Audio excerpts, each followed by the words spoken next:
1 కోటి పుస్తకాలు ప్రింట్ చేశారు 5 లాంగ్వేజ్ల్లో భగవద్గీత అని. 50 కోట్లు ఖర్చు పెట్టారు దానికి. 50 లక్షల్లో 32 లక్షల పుస్తకాలు ఇంకా గోడౌన్లో పడి ఉన్నాయి. అదొకటి అడ్డం మనకి.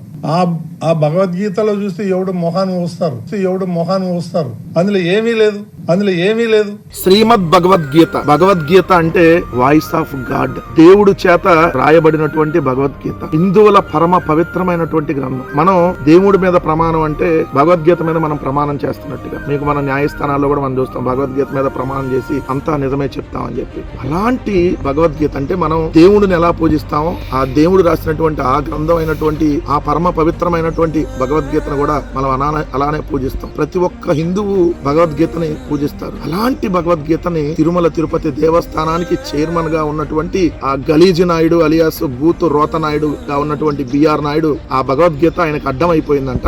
భగవద్గీతలో ఎక్కువ స్టాకు తిరుమలలో ఉండి దాన్ని ఏం చేయాలో అర్థం కాక అనవసరం ఆ భగవద్గీత పనికిరాదన్నట్టుగా మాట్లాడినటువంటి మాటలు. అంటే నీకు భగవద్గీత పనికిరాదా? నీకేం పనికొస్తాయి? అశ్లీల గ్రంథాలు నీకు పనికొస్తాయా? లేదంటే రాసలీలలో, లేదంటే నీ టీవీ ఛానల్లో వేసుకునేటటువంటి బూతు బొమ్మలు అవి నీకు పనికొస్తాయా? సిగ్గు శరముందా? నువ్వు కడుపుకి అన్నం తింటున్నావు బిఆర్ నాయుడు? భగవద్గీతను నువ్వు అవమానించావంటే తక్షణం బిఆర్ నాయుడు మీద కేసు నమోదు చేయాలి.